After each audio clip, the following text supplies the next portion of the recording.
Sorry about that. I hadn't quite finished what I was saying.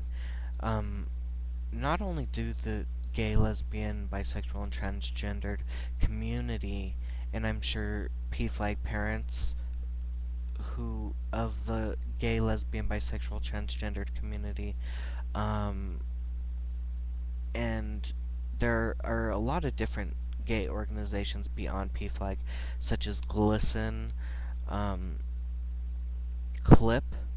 There's a lot of them, and it's not just their problem, it's the problem of those who care about them. They could be your son, they could be your daughter, they could be your best friend. Um, Besides getting out of Iraq, we have to get out of hate. And the only way to stop these hate crimes is to make sure that we give stiffer penalties for it. Like I said, in the Matthew Shepard case, those boys got exactly what they deserve. And if you've seen anything about it, which I've seen pretty much everything that's ever been posted on the net, on television, on the radio, I was very into everything, including the movie The Laramie Project. Those boys looked and well, not both of them. One of them looked and stated, "Well, I'm never going to see my child again." And it was sinking in that he had gone to a place where he didn't think he would ever be taken to.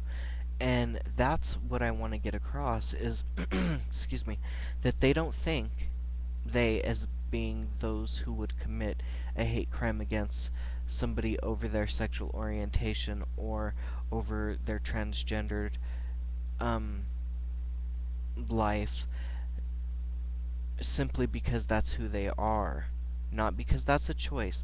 They didn't choose that any more than straight people chose to be straight. They were born that way. And those one of those every the people that commit these hate crime acts have to start seeing more and more cases in the case laws that these guys are going to jail, they're losing their future, and not so much that I want to take away their future. To I want harsher laws. I want them to know that no, it's not okay. Because it's not. No matter how you cut it, it's not. It's not okay any more than harming any other individual. But a hate crime specifically seeking out a person because of their orientation or lifestyle is completely different. It's premeditated. That's just like how we have murder 1, murder 2. Murder 1, premeditation.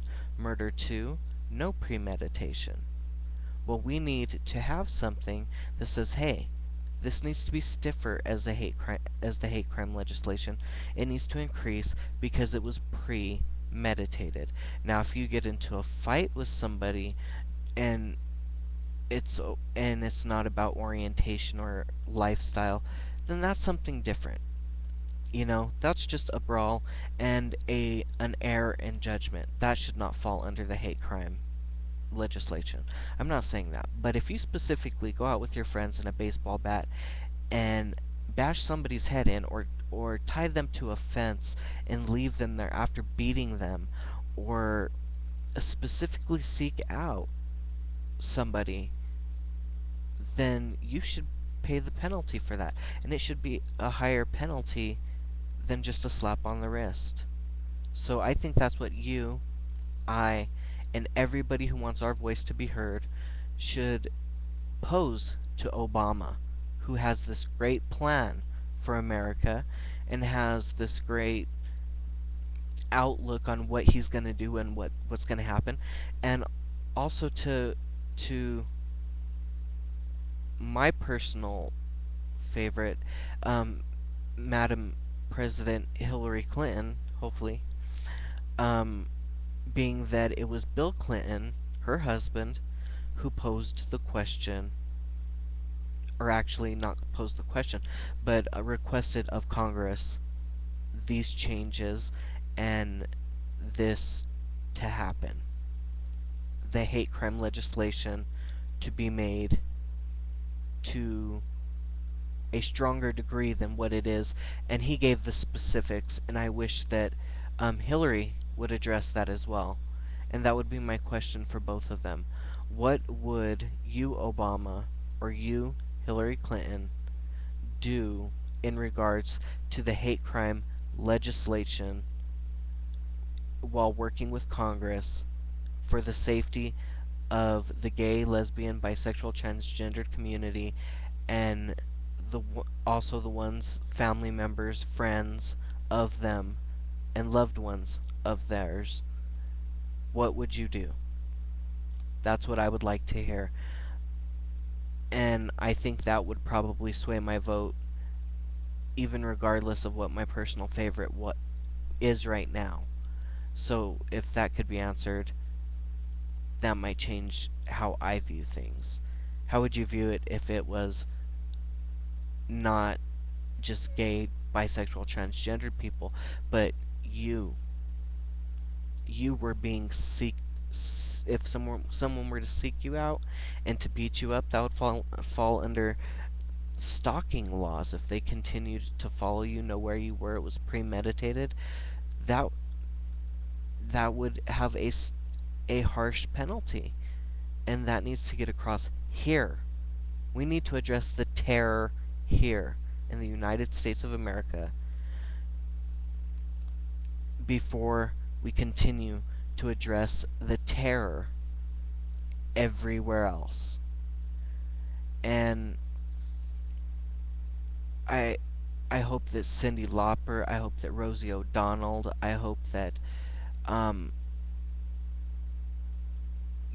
share people that have a vested interest, that have people that they care about that are gay, lesbian, bisexual, transgendered, or one of my friends, my MySpace friends, Janet Jackson, who I love dearly. I would wish that they would also take a look at this and see, if this is something that they could take a stand with. Even Roseanne Barr. I mean, I know she's strong enough of a woman to do it as well, and I hope that you are too. I know that I am, and I'm gonna be talking to my congressperson, Diana DeGette, and my senator, and I'm gonna try to get my message out to the candidates, which is part of what I'm doing now, and I hope you will too. Speak with your congressperson. Speak with your senator. There are public officials. They have to take time to to help us. And let's speak to the candidates. Let's give them more than just rising gas prices and the fact that we're still in Iraq, and let's give them some more issues. I mean, there are a lot of issues besides healthcare and everything, and we need to address all of them. This is Eros Angel. Um, and this was a completely political um, issue that I wanted to address, not the Poetry Corner, which is in its own section. Thank you very much for watching it all. Please vote on it. Um, Add yourself as a friend, and I will keep you updated. Or add yourself as a MySpace friend. I'll keep you updated through my blogs if you subscribe. Thanks. Take care. And be safe always.